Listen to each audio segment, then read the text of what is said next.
So that leads us to the concept of modern materialism.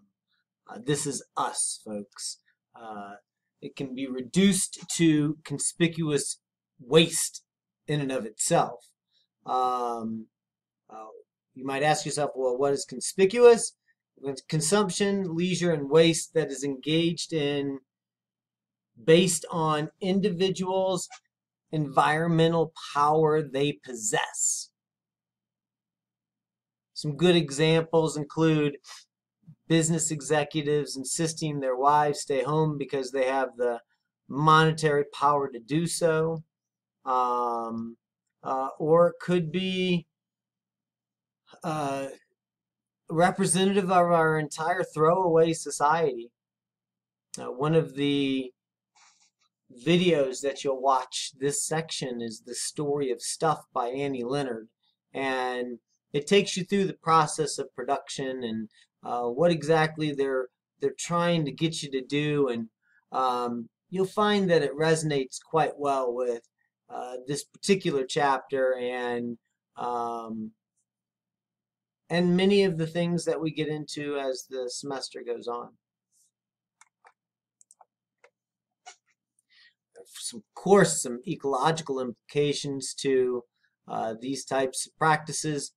Conspicuous leisure is generally more subtle and potentially less environmentally damaging because we're leisuring. We're not, we're appreciating the environment in its natural state versus material consumption, which is essentially destroying it. Consumption and waste is, of course, much more visible and, as I mentioned, more environmentally damaging.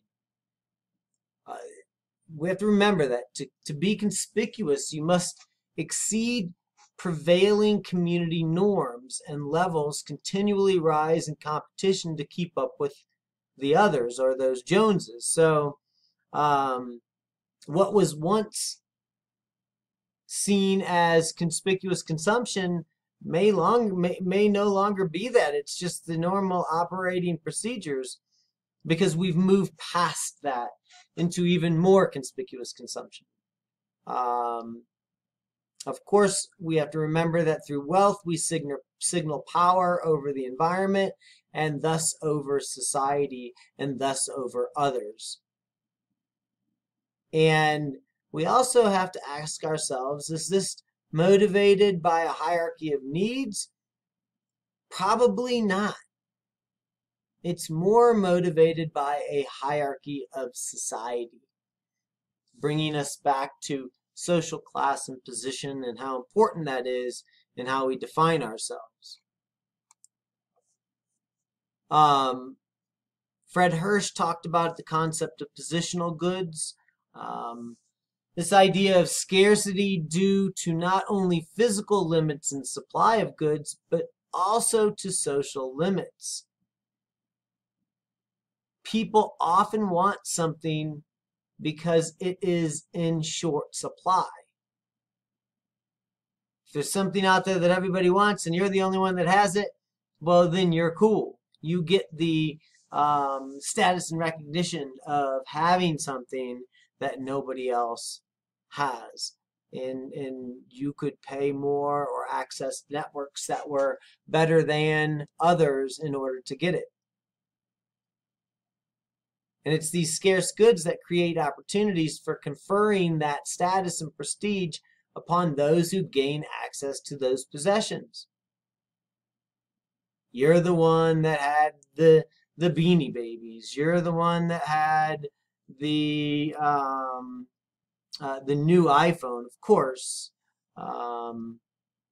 You're the one that had the Air Jordans. You're the one that had whatever it is society is deeming important at the moment and is intentionally making them in short supply. And we have to also think that goods that are in short supply or can be made into short supply most likely take on positional importance. Another great example, the example they give in the book, is shoreline landscapes. Why are shoreline landscapes so appreciated? It's because there's only so much shoreline.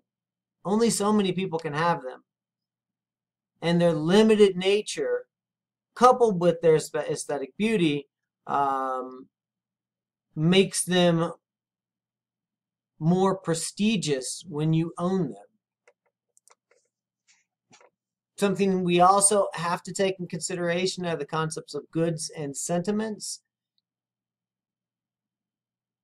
We have to question whether humans are equally motivated by sentiment or a desire to achieve other regarding ends revolving around our norms and social ties. How we can cultivate meaning in objects demonstrates our sentimental side of motivations. And the way that we cultivate that is through the networks that we embed ourselves in. It's our social ties that give us meaning and therefore value and importance. And then, of course, the goods we surround ourselves with show not only how we set ourselves apart from others, but how we connect ourselves to others as well. If you're talking about your new snowboard or your new skis, well, then you're most likely hanging out with people that, one, have the same types of accessories, and two, are probably a little bit wealthier because lift prices are expensive and condo space is limited. An important idea or theory in explaining our consumption patterns is rational choice, which argues that all we ever do is act in our own self-interest. And this view of sentiments are all self-serving. Everything we do is in reference to service of us. This is a very materialistic approach to consumption, and it doesn't take into consideration sentiments and the idea that we might do things for others without thought to ourselves. Once again, you want to remember the material and the ideal and how they interact with each other. Here we have conscious orientations towards material goods that are both self-regarding and other-regarding. They're both materialistic and idealistic, and they're both interested and sentimental.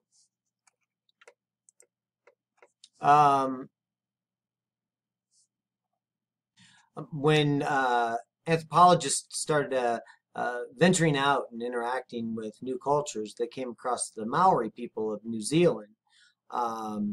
And they were trying to understand this concept of gift giving. And these Maori people described a how, or the social spirit that attaches itself to gift giving. For the Maori, there was an interconnected spirit attached to a gift that lingers on within the gift, which ultimately mixes souls with things. So a little of that person goes along with the gift giving itself. In this system, goods are not seen merely as objects of social competitiveness, but also social interest. And this also means this is also the means by which we remind ourselves and subsequently create a web of sentimental ties that support our social relationships. An important thing about the Maori, if I were to give one of you a gift, it would have a how attached to it. And if somewhere down the line you came across someone else that really wanted that gift that I gave you, and you chose to sell it to that person, well, according to how, you would be required to, you could not keep what you gained off of that gift. That would have to come to me. And if you did not pass along what you gained from that gift, it could bring bad luck, bad spirits, death, all kinds of things to you. So there was a real attachment to gift giving in at least the Maori and many other quote unquote less civilized cultures. Today, we are most interested in material goods because of how they serve our interests. And in this system, they clearly do not possess a how. So in order to socially construct a how, advertisers try to convince us their products are not socially empty, and they somehow appeal to our sentiments. This is seen in things like you advertising, where products being offered is, of course, out of concern for you. We are just looking out for you. It appeals to a buyer's status and power interest.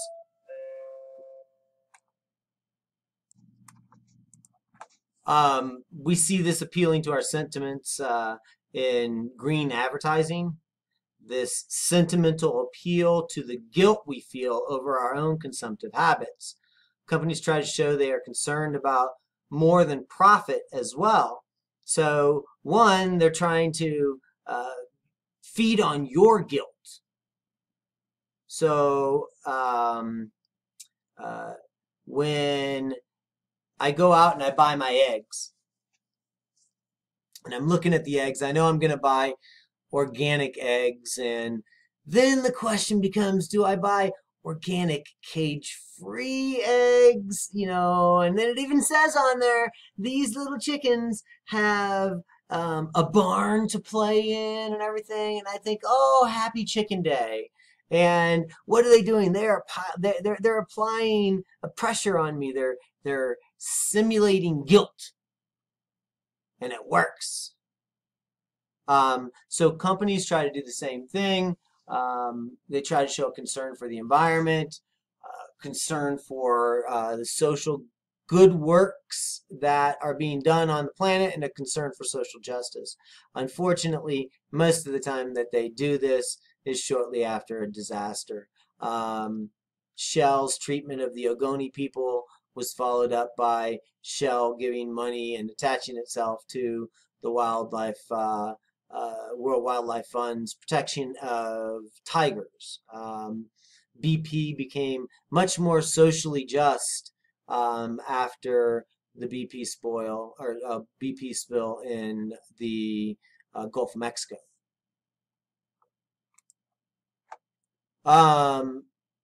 There's also a connection between goods and community.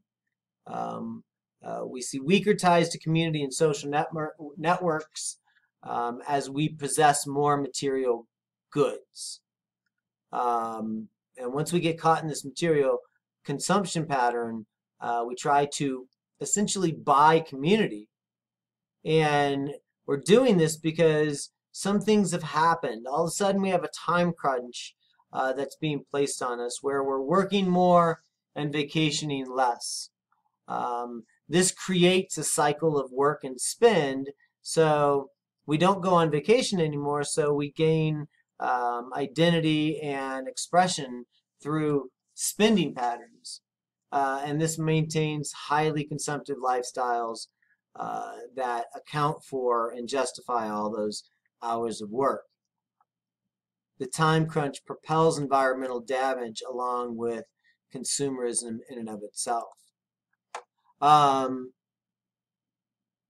course, there's a status associated and a power that is something we expect from our communities and builds our commitment to our communities. Consumption can enhance communities. We see it all the time in festive gatherings, birthdays, and Christmas, in consumption matching, where we attempt to match those above us in status, the keeping up of the Joneses. And we see both motivations of competition and community can ultimately exist together in this fashion, which leads us to the treadmill of consumption, which is moving materially ahead without making any real gain in satisfaction. Wealth doesn't mean we're happy.